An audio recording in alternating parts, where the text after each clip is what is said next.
Australian states vying to host King Charles and Queen Camilla during visit. States and territories are vying to host King Charles III and Queen Camilla during their expected visit in October. As the federal government works with palace officials to put the final touches on the royal couple's itinerary. Tourism authorities say past royal trips, which have resulted in images of Australian landmarks being beamed around the world, have prompted an influx of bookings and tens of millions in visitor spending. Offers ranging from luxury tropical island stays, exclusive wildlife encounters, wine tours and opera performances have been put forward by the country's premiers at the request of the federal government. Giselle Baston, a Flinders University expert on the British royal family,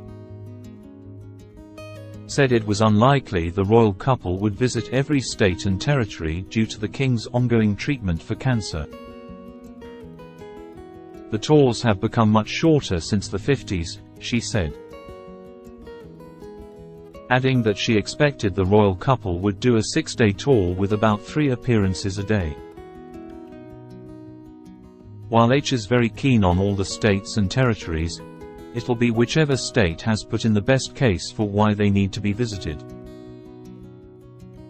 She is also convinced King Charles and Queen Camilla will enjoy the same rock star reception experienced by the Duke and Duchess of Sussex in 2018.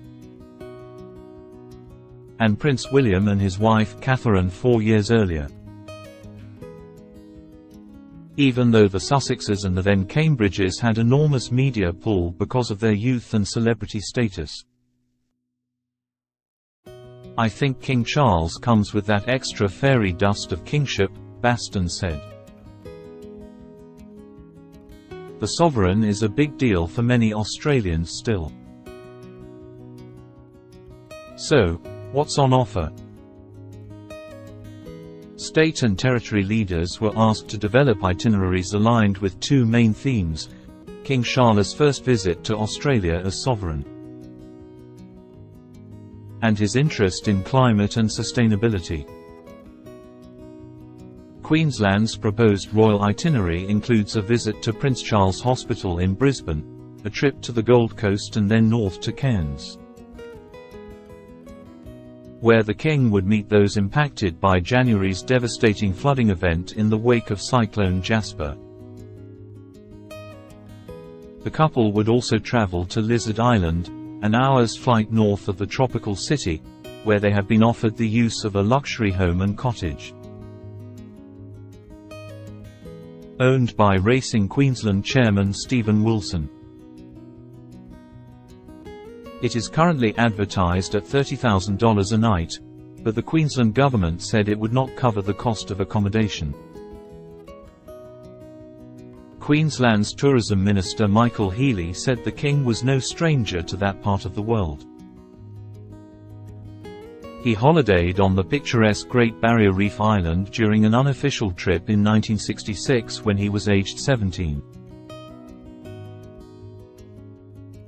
Other states and territories may be in a bidding war, but Queensland is the obvious choice as the jewel in the crown of any royal visit, Healy said. It also fits with his personal interests in disaster recovery and the climate as our region recovers from the devastating flooding impacts of post-Cyclone Jasper and coral bleaching on the Great Barrier Reef. Baston said it would be very hard for the royal household to pass up Queensland. It seems to cover all the bases, she said. It would suit the King's personal agenda in that it's about the environment, sustainability, and the destruction of the natural environment, that is so much in his interest.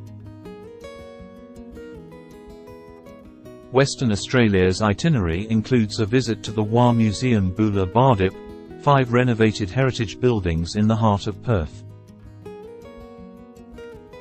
and a walk along the Matagarup Bridge, a soaring pedestrian bridge. The royal couple would also visit Rottnest Island, one of the state's most popular tourist destinations, for a quokka spotting session. We have put forward a number of unique experiences for the King and Queen to consider, which showcase our state's incredible biodiversity, rich history and cultural offerings, a Western Australia government spokeswoman said. The UK is a priority tourism market for WA, with 111,000 visitors from the United Kingdom visiting in the year ending September 2023, injecting around $227 million into the state's economy. New South Wales Premier Chris Minns said a royal visit would not be complete without a trip to Sydney, the most beautiful city on earth. The tour would include a visit to the Opera House, Bondi Beach and Harbour Bridge. I don't think you could really come to Australia and convince people back home that you've come to the country without coming to New South Wales. In particular Sydney, Minns said.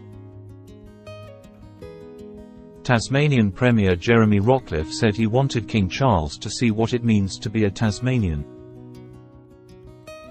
Whether it be our cool climate wines, unique heritage, reputation as a renewable energy powerhouse or craftsmanship. We hope to have the opportunity to show King Charles what makes Tasmania the best place to live, work and raise a family, he said.